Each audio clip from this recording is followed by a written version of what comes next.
Welcome to New Possibilities. I speak truth to power without fear. So, I've noticed that quite a few people have been talking about this character Killmonger in Black Panther. And I'm going to talk about that in this video, but hopefully this will be my last video about the Black Panther movie. It's an awesome film. If you haven't seen it, go see it. So I'm going to run through the reasons why this guy Killmonger is not a hero. And the fact that people view him as a hero just makes it apparent to me why we have so many charlatans in positions of power in the United States and why we have so many dictators on the African continent, because people are more dazzled by what people say than what they do. And, the fact of the matter is this guy Killmonger was ruthless. He couldn't be a hero if he, killed all these people, killed Africans. This man talked about how he killed African people. He had all these scars on his body to represent each one of the people that he killed. So this man is ruthless. He killed his own girlfriend in this film. He killed one of the elders. He choked one of the elders up. So he was completely ruthless. So that right there, takes him out of any kind of position for being some kind of liberator. You can't be a liberator when you behave like the oppressor. Another reason why he's not a liberator is he worked for the U.S. military at one point. Worked for the U.S. Imperial military. And he admits again to killing his own people. So he can't be a black liberator under those circumstances. Another reason why he's not a black liberator is he's not really motivated by love. He's more motivated by hatred. He's more motivated by his desire for revenge. He's not motivated to liberate black people or to unite black people. His real motivation was to consolidate power, to seize power, and then to rule not only Wakanda, but the entire world.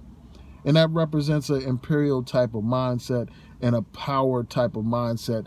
And the talk of black liberations was just a means for him to obtain power. So that's not about him being a liberator. It's about him seizing power and control for himself.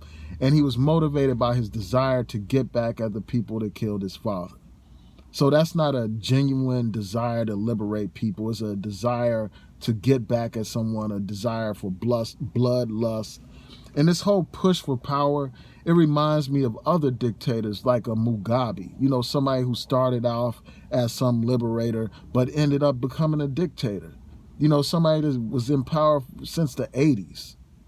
That's not what a liberator looks like. A liberator is about liberating and empowering the people instead of seizing power for themselves. I mean, it reminds me of other dictators like Idi Amin or Mobutu and all that kind of stuff.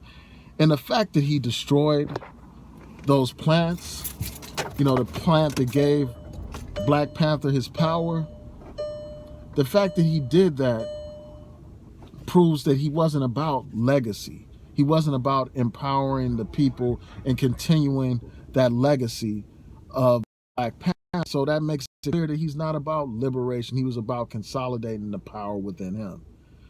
Another reason why he's not a hero is because he caused a civil war in Wakanda. Wakanda was a peaceful nation, a nation where you had these tribes, these different groups that came together to unite as one. But when that guy came there, he had the people fighting with one another, destroying one another.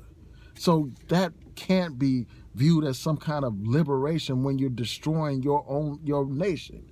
And then also he's jeopardizing Wakanda by waging war. The idea was that he was going to wage war against these other people, use these weapons to empower other people. But the fact of the matter is, he would have put Wakanda in jeopardy.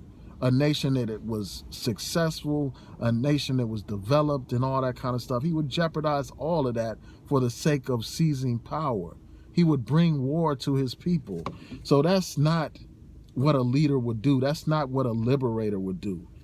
And then also he had no respect for the elders. He had no respect for the traditions. So a hero respects his elders. A hero respects and honors the ancestors. Respects and honors tradition. This man had zero respect for the elders, zero respect for the tradition, and zero respect for the people. So he couldn't possibly be a hero. And then also, he wasn't about black liberation. He was about imperialism. You know, he was about replacing white imperialism with black imperialism, white supremacy with black supremacy. And that's not what a hero would do. That's not what a hero would be about. So the bottom line is this, like, his rhetoric was persuasive, but when you look at his actions, you know, his actions outweighed the rhetoric. You know, for me.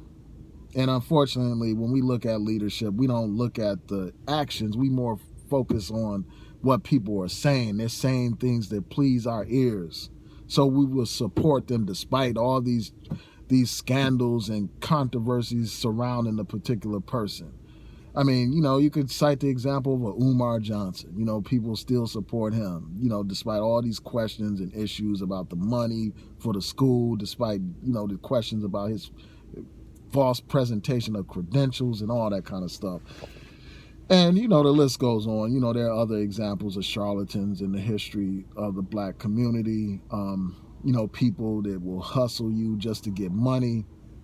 And because they say the things that we want to hear, we follow them.